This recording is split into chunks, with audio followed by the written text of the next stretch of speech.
Welcome to Marvel Us Disney. Welcome to Marvelous Disney, the podcast that discusses the most recent doings at one of the more interesting divisions of the Walt Disney Company, which is, of course, Marvel Entertainment. I'm entertainment writer Jim Hill, and my co-host, the amazing Aaron Adams, and I are recording this episode on Tuesday, May 7th, when it appears that there's just no stopping Avengers Endgame amazing record-breaking run at the box office. Are you surprised at all by this, Aaron, or? Not even a little bit. Okay. Nope. Like you said, it's Tuesday, right? Yeah. I mean, it was expected to happen this way. I wasn't surprised when Monday ended. Tuesday came around, and there was still more money being made by Endgame. It's like, yes, the world is spinning the right way. If it didn't make money at all, it just shut down, like everyone went boo to that, and this, second and third week, it makes nothing, then I would say the world is askew.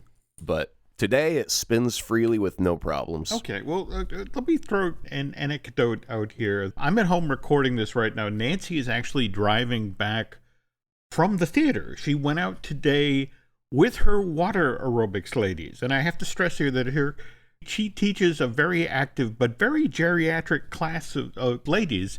Even they wanted to see this movie. It was that big an event. So, which explains how just yesterday, on a Monday, Endgame brought in $10 million at the domestic box office. And if you look what it did this past weekend to poor Ugly Dolls and that Seth Rogen movie, Long Shot, I mean, talk about a long shot. It sucked everything out of the box office. And as of right now, worldwide, this Russo Brothers movie has sold 2.23 billion worth of tickets worldwide. And stateside, the box office numbers, again, all we have right now are, as of Monday, May 6th, $631 million. And that's what, over just 10 days? Yeah, and pretty soon, all of the other previous movies are going to start creeping up because that water aerobics class that just went to go see Endgame again is going to be like, what does all of this mean? And they're going to go, oh, there's 20 other films that came before this. And they're going to go, oh, right, and head straight to Netflix to see what's up. I will have to ask Nancy when she gets home whether or not that will come to pass. I just have to wonder if somebody's walking through the door and seeing Endgame as their introduction to the Marvel Cinematic Universe, whether any of this would make any sense. But I doubt it, yeah. Anyway, to get back to the milestones that we're talking about here, I mean, at this point, Endgame has outgrossed James Cameron's Titanic, which that film made $2.2 billion. That's $2.2 billion in 1997 money. I didn't bother to check to adjust for inflation here, but if certainly has, Endgame at this point has not sold as many tickets as Titanic did back in the day. Yeah, but that also stayed in theaters for, it seemed like 6 months at least. God, yeah. And there were weepy teenagers that went to go have cry parties for some reason at that movie. And I mean, it just never went away. It just stuck around for an obscenely long time in theaters. So, I mean, for Endgame to only be a couple weeks in, it's just like, well, come on now. Realistically, this thing is going to be a record breaker there in no time at all. It's interesting you say that about Titanic because, once you saw it in theaters, it's like, okay, I get it. I see the spectacle. I see the craft. And let's face it, Cameron is great at those sorts of things. Certainly Avatar proved that.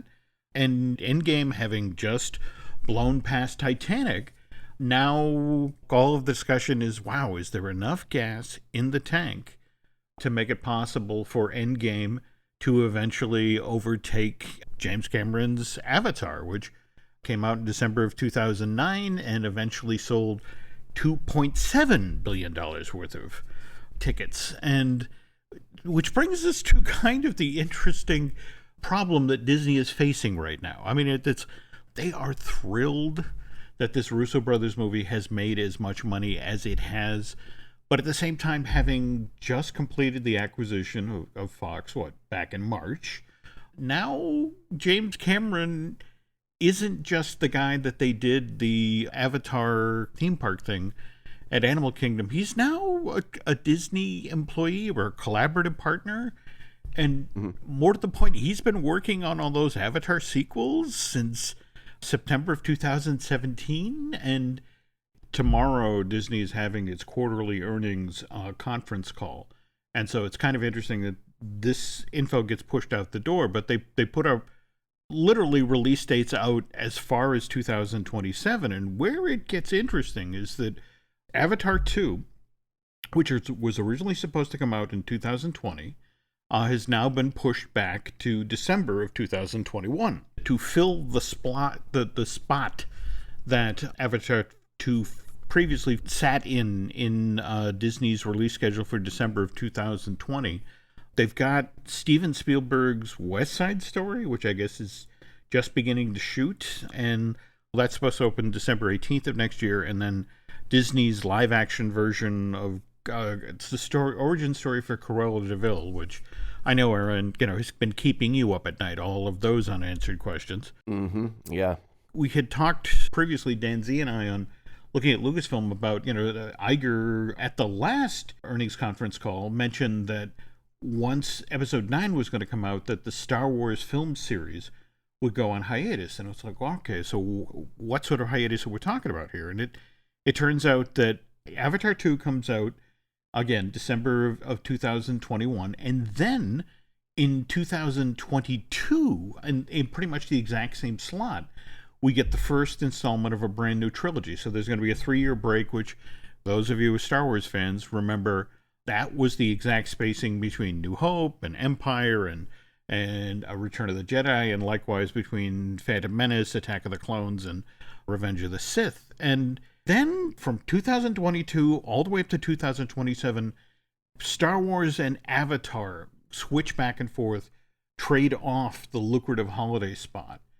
Disney now is this company that has multiple 800-pound gorillas. I mean, Marvel, as we've talked about, is coming off of this huge win with Endgame and, this amazing event. And it's almost like that Disney is playing chess on a calendar with 4 queens. Oh, yeah. Yeah. Because they've got Star Wars to block out, Christmas time for, a certain set of years, on off years, and then on the off years, they plug in Avatar, which will make bank. We all know that's going to happen.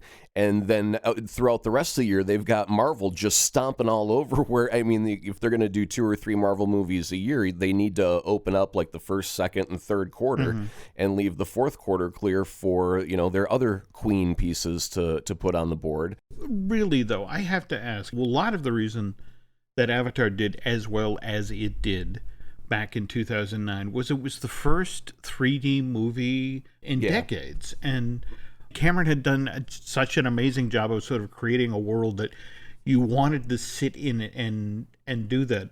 Do you think it's possible that, especially come 2021, can you do that again? Yes, and here's why. If you look at a movie that was specifically made to be 3D, you will notice that the shots are very much different than a movie that was shot in 2D and converted to 3D. And the reason for that is you don't have a lot of jump cuts that are very, very rapid in pace because it's disorienting for the viewer to be bounced around from place to place. Also, the camera moves a lot slower. So if in a Marvel movie, if Cap throws his shield, the camera whip pans to follow the shield. And there's that blurry moment where you really don't see anything. It's just motion. And that's not very good in 3D. It doesn't translate very well. Now, if you watch Avatar and they're even riding on a dragon creature through a forest, all of those shots are very steady. The pan is very smooth. And the cuts come at a slower pace. It's not rapid fire. And that allows you to be in a moment and absorb that 3D depth. So if you just look at in 2D form or 3D form, if you put Avatar up against any 2D movie, you'll see that it's a much slower, much more methodical approach to crafting each shot and making sure there's depth of field, something in the foreground, something in the background, something in the middle. And you don't do that when you shoot 2D. So if James Cameron is going to make a 3D movie, he's gonna make it technically and specifically for 3D to work at its finest. Okay. And that's the difference. All right. Well, here's hoping. I appreciate your take on that. And here's hoping.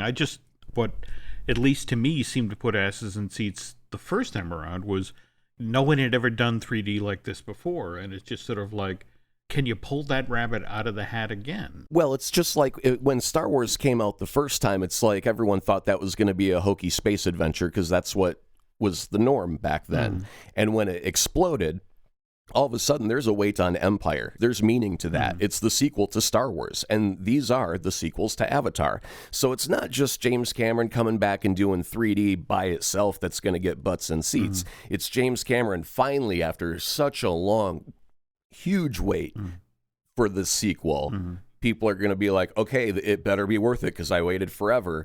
And so it's Avatar's title plus James Cameron and then plus 3D if you care about that. That's just the icing on the very finely crafted cake. Okay. Well, the other thing I think I find a little concerning, or at least I feel bad for Cameron, is that, September of 2011, here's Disney announcing that they make this deal with Fox and Cameron's Lightstorm Entertainment to bring Avatar into the theme parks. And this is the language I wanted to point out today, was that the agreement announced today gives the Walt Disney Company exclusive global theme park rights to the Avatar franchise and provides for additional Avatar-themed lands at other Disney parks. The other locations will be determined by Disney and its international theme park partners. Okay, so jump ahead, October 2012, Disney buys Lucasfilm, and then 3 years down the line, we learn that Disney's building Star Wars lands at Disney Hollywood Studios and at Disneyland Park out in Anaheim. And then 2 years later, we get Pandora, the World of Avatar, open at Disney's Animal Kingdom.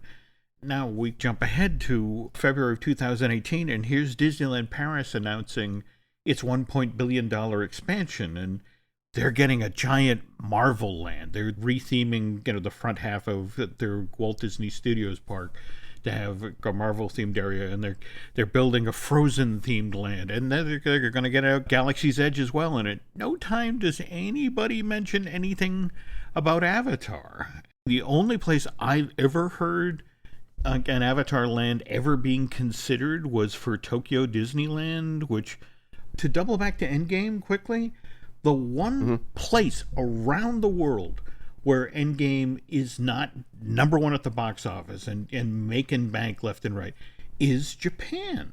And what's number one in Japan? It's a locally produced film. I'm blanking the title, but again, the Marvel films never have done quite what Disney had hoped in Japan. In fact, that's supposedly why we've had Marvel attractions built in Hong Kong.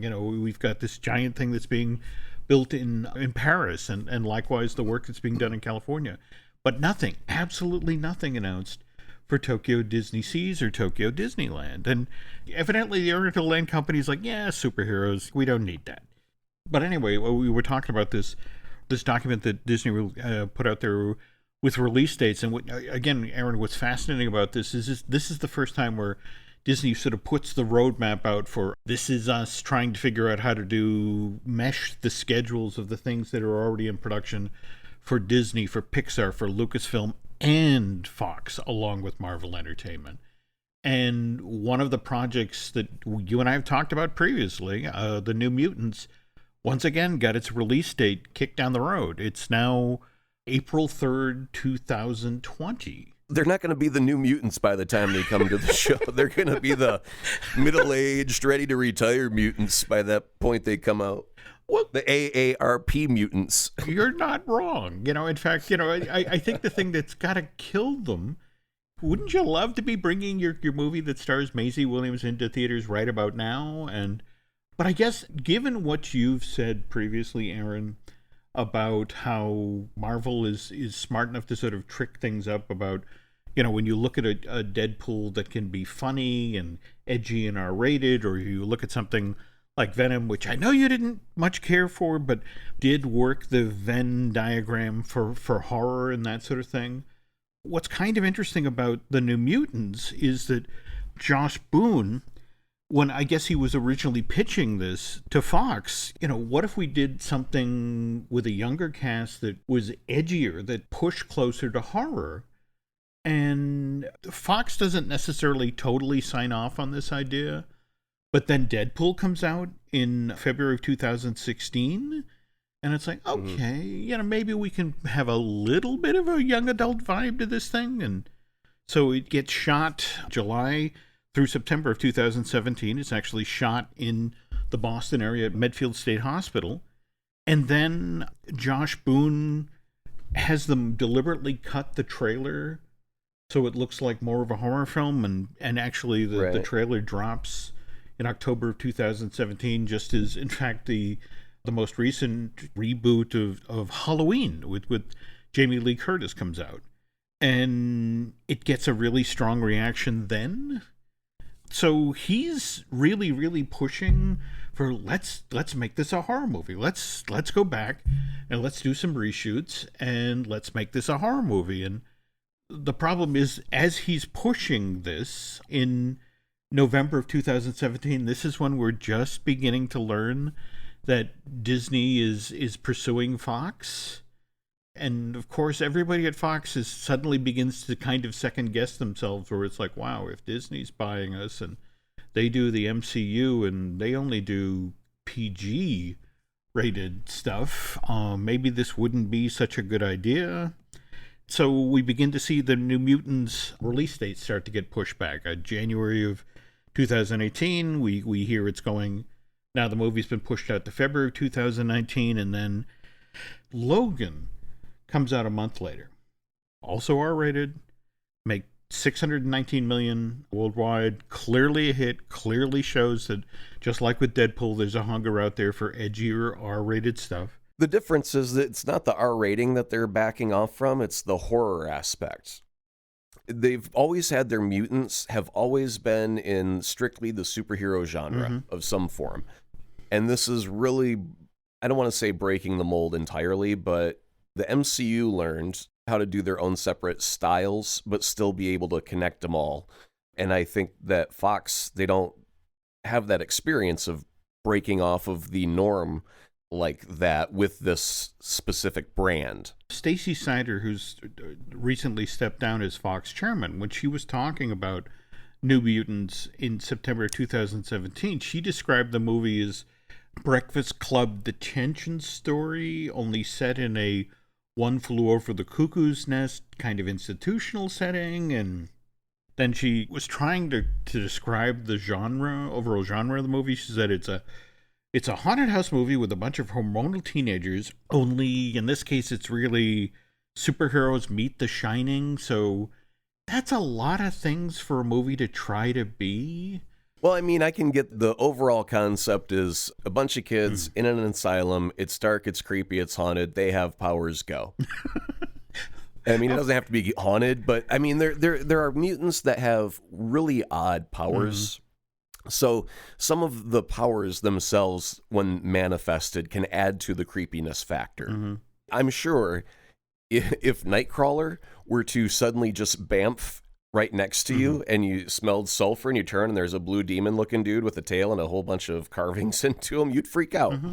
So yeah, I mean, if they wanted to go dark with just the mutant elements and make that the horror ride, they totally could do it that way. But they're just trying to say it's going to be scary and you really aren't going to know what's up.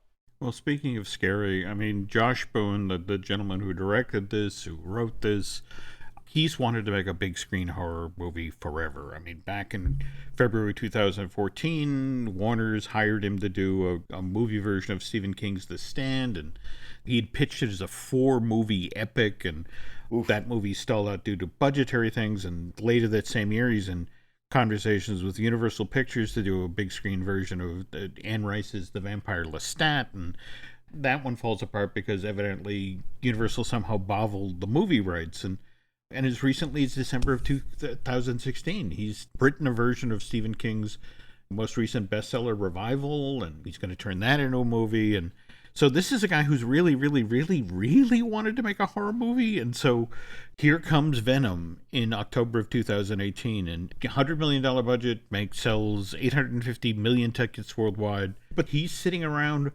waiting for Fox to okay the reshoots. And as recently as March of last year, it was one of these things where it's like, what's going on with the reshoots? Or excuse me, April of this year. The studio had to admit that, yeah, we do need to do some reshoots. They're not scheduled yet. And at this point, Josh Boone's like, I'm done. He just signed with Apple. He's finally getting to do his Stephen King story, Lindsay's story. It's Julianne Moore's playing the title role, and King and J.J. Abrams are producing this thing. So supposedly one of the reasons that New Mutants has been pushed off to April of 2020 is that we finally need to do the reshoots. But the downside is Josh isn't going to be available to do them. He's been waiting since 2017 through various management changes and second thoughts and waiting for Disney to complete its acquisition of Fox. And in the end, it's like 3 years I've been working on this thing. I gotta go do something else. So that's what's going on in regard to Marvel in this brand new advanced release schedule that Disney put out. And when we get back, we're going to circle back to Endgame. And Aaron's got some thoughts about some very interesting repercussions in regards to this Russo Brothers movie.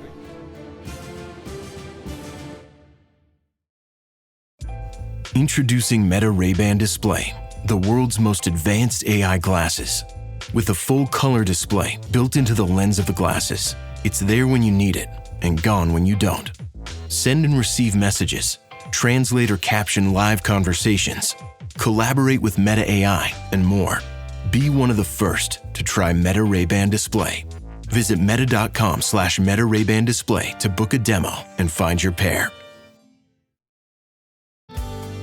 Getting ready to step into your career era? Set yourself apart with Adobe Creative Cloud Pro for students. Hone your skills with apps like Photoshop, Illustrator, Premiere Pro, and more, powered with the latest in creative AI. Students save over 55%, so you can build a portfolio you're proud of. Launch your future with Adobe Creative Cloud Pro for students. Visit adobe.com/students to learn more.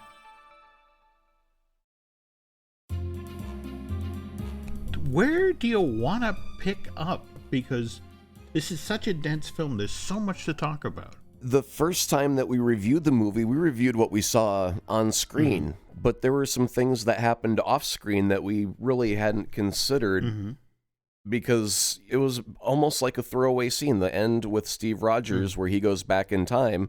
We know that he got the Infinity Stones back, and then we know he lived out a very long and happy life with Peggy. So great. But if you take that thought train and stop it for a second and back it up and go back to the Infinity Stone portion, if he had to return the Infinity Stones, that means that he had to go back to the planet where the Soul Stone came from, which means that he had to come face to face with the Red Skull once again. Oh. Once I found out about that little nugget of a twist, I was like, gee, I wonder how that discussion went. And it turns out there was a quick little interview quote from Joe and Anthony Russo. Joe had said he would have to encounter the Red Skull, and nobody knows what the rules are when you return the Soul Stone. Anthony Russo follows up with, nobody knows, but knowing the Red Skull, he probably has a no money back policy. Which is like, yeah, he's probably going to be rather stubborn on that, and you can't really ask to talk to the manager in that case, Becky. A quick side note here, though, that now, face it, in Infinity Wars, we saw Thanos pitches Gamora off the cliff, and that's how he collects the Soul Stone. And they did sort of find a workaround in that bringing the Gamora who had yet to meet Star-Lord forward. Given that happened, could there be a workaround for the Black Widow, or?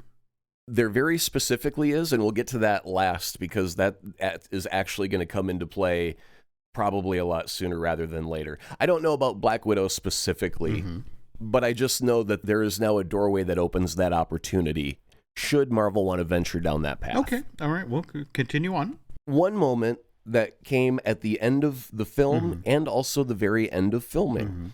There's the moment where Thanos says, I am inevitable, and Stark responds with, and I am Iron Man.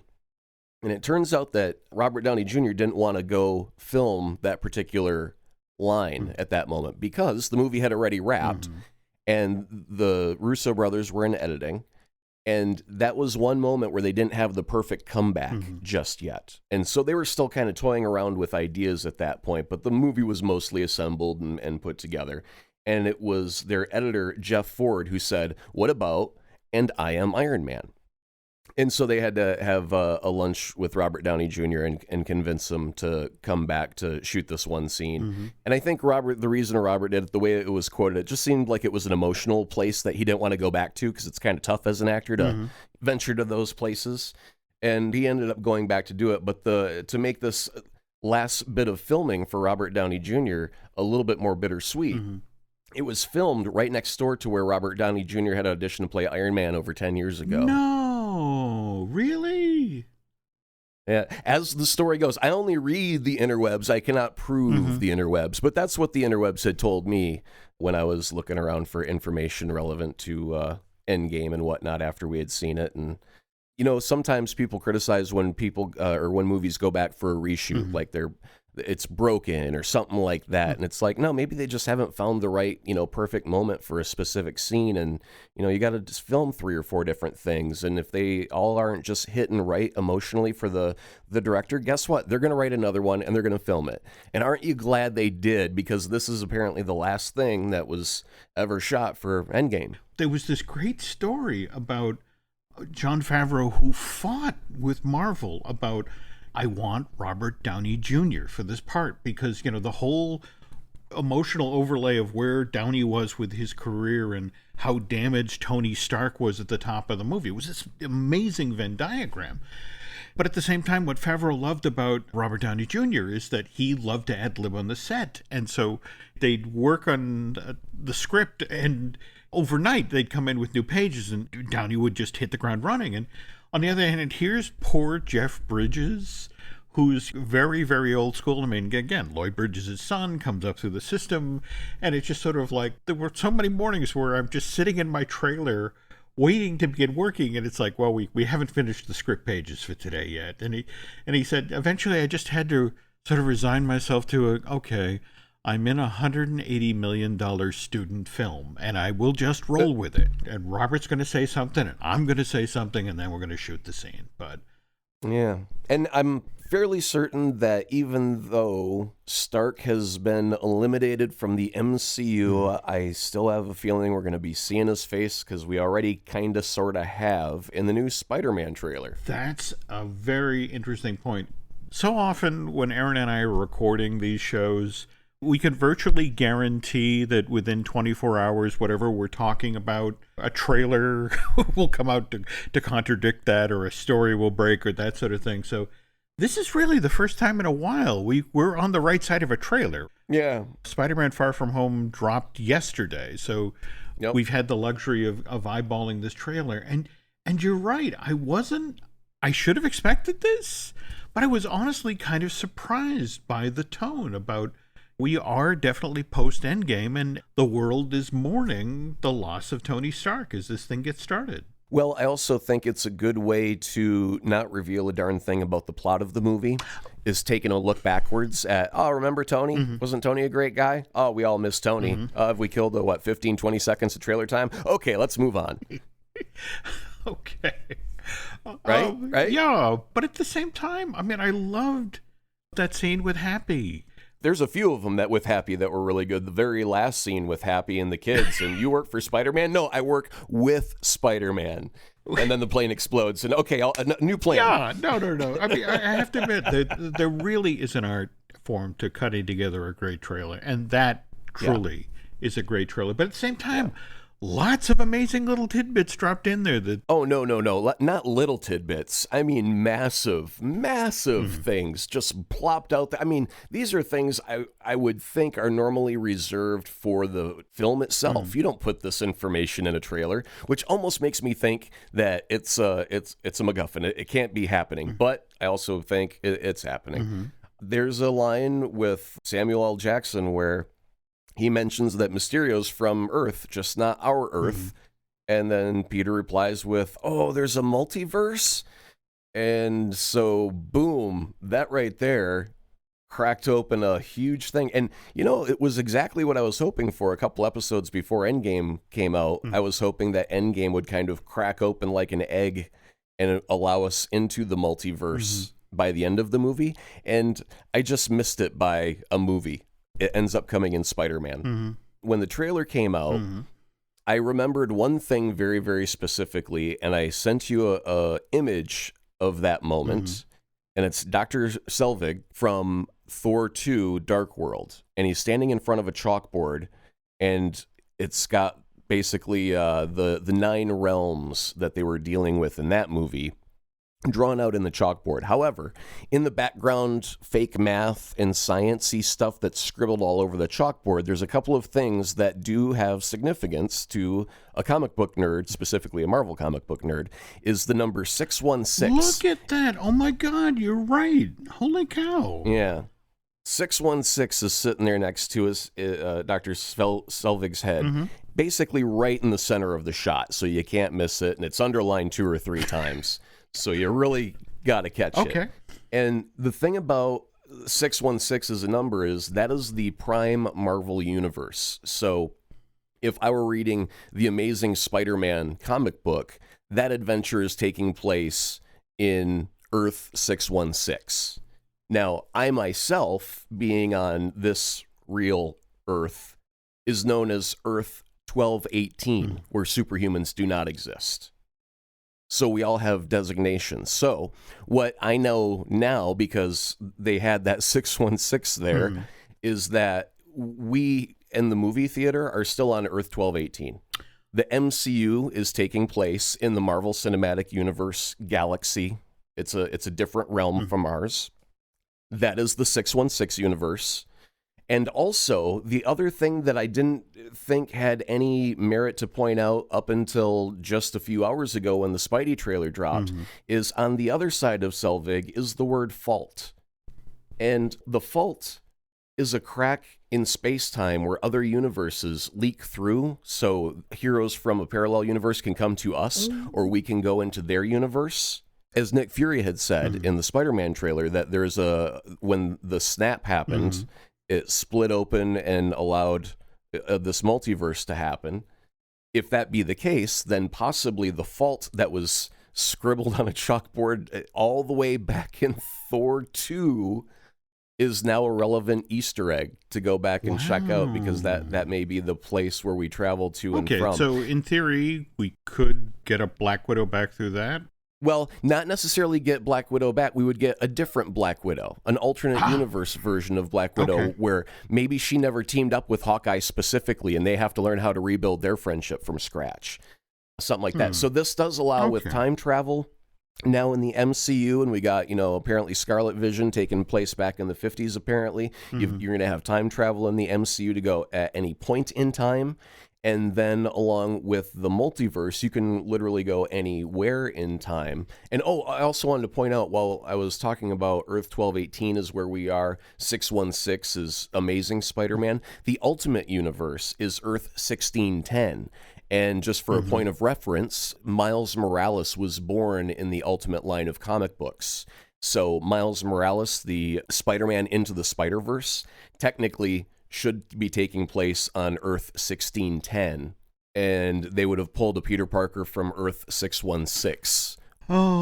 So yeah, the web gets tangled now. We are verging on having to hand out the complimentary whiteboards at this point. If you thought that tracking all of the Easter eggs were hard throughout the Infinity Saga, now you have to know which version of Earth that Easter egg is taking place in, or which multiverse we're now going to be in, and see how all of those threads connect into a fabulous tapestry of storytelling. Now, my problem is, as much as I enjoyed this Spider-Man trailer, and face it, the teaser that dropped early in the year, also enjoyable, but there's a part of me, because of Mysterio's past in the comics, that the whole notion of Mysterio as a hero, and I guess the elementals, is that the villains that we're seeing, these fire, water, dirt, They had some toys that were coming out for the Spider-Man movie, and they actually referred to one as Hydro Man, but I also think that they just named him that because that's what he is in the comic books, and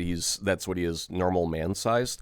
I really don't know if we're going to get Hydro Man, Sandman, or anything like that. I think they will just be elementals and not be in any sort of human form. So I don't know where they're going to be coming from. I don't know how they were. Well, I guess Fury says that they came through, I would guess, from the multiverse somehow. And I'll tell you, just as a fan, I don't mind that he's on the good guy side at the moment. The only thing I cared about was when they showed the shot with his bowl head, and there was that little bit of cloud swirling around under the bowl, and I was like, oh, that's exactly what I always dreamed it could be. Thank you, Marvel. That's all I wanted out of that trailer, was that nice little image there. I know all the Spider-Man stuff's going to be fantastic. I just wanted to see what Mysterio's bowl really looked like in action. That was a beautiful shot. I'm happy till the movie comes out. One of the things that made the very first movie of the Marvel Cinematic Universe so great was that last little beat of Iron Man where he's at the press conference and he has Rhodey's giving him the speech and the explanation, and then it's like, screw it, I'm Iron Man. And I love that, if Far From Home really is how we wrap, the Infinity Saga, it's the last film of the series, I love that it has the same sort of moment with MJ going, I have something to tell you. You're Spider-Man, right? And it's like, no, Right. because it's pretty obvious. I love that they can do that with these movies.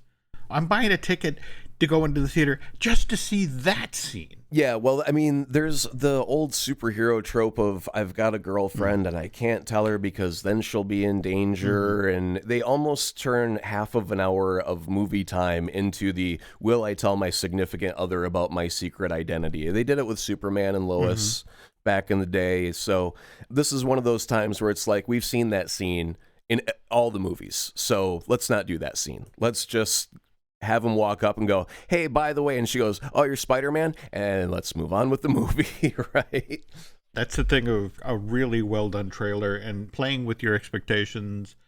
Again, just the notion that Happy is frightened of Nick Fury, or...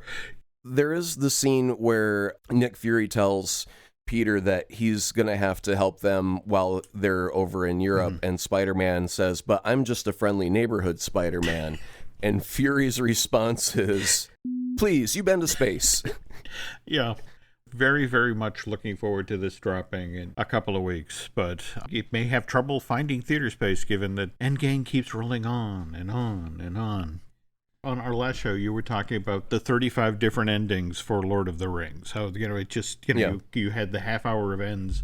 And just this past week, we found out about a scene where, remember how in Infinity Wars there was a moment where Thanos, after he used the Infinity Gauntlet, you saw him in sort of this void space with the young Gamora? Right. They shot a scene with Robert Downey Jr. with an adult female actress playing his daughter Morgan.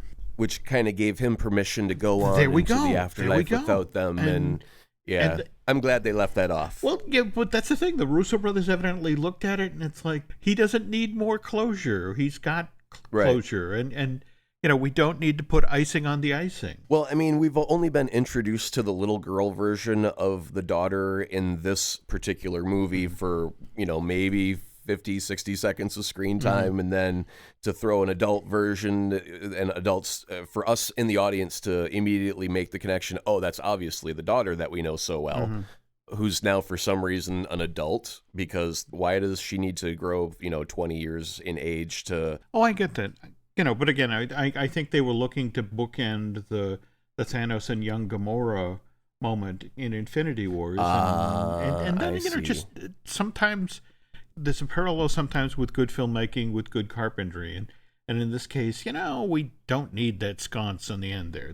We're done. We can leave. And speaking of leaving, folks, we're at the tail end of today's show, but I'm sure come next week, we'll still be talking about Endgame. Till then, if you're looking for other stuff to listen to, we've got the Disney Dish with Len Testo. We've got Fine Tuning with Drew Taylor. We've also got Looking at Lucasfilm with Dan Z. We've got Universal Joint with Dustin Fuse. And we've got I Want That with Michelle Valladolid. And please head over to iTunes and rate and recommend this show. It would be great if you'd subscribe to Bandcamp. That helps to sort of keep the lights on here. Am I forgetting anything, Aaron? Or say goodnight, Gracie. Good night, Gracie. Good night, Gracie. All right, thanks for listening, folks, and we'll be back with a brand new show next week. Till then, take care. More Marvel Us Disney will be coming soon. In the meantime, check out one of the other great shows found only on the Jim Hill Media Network.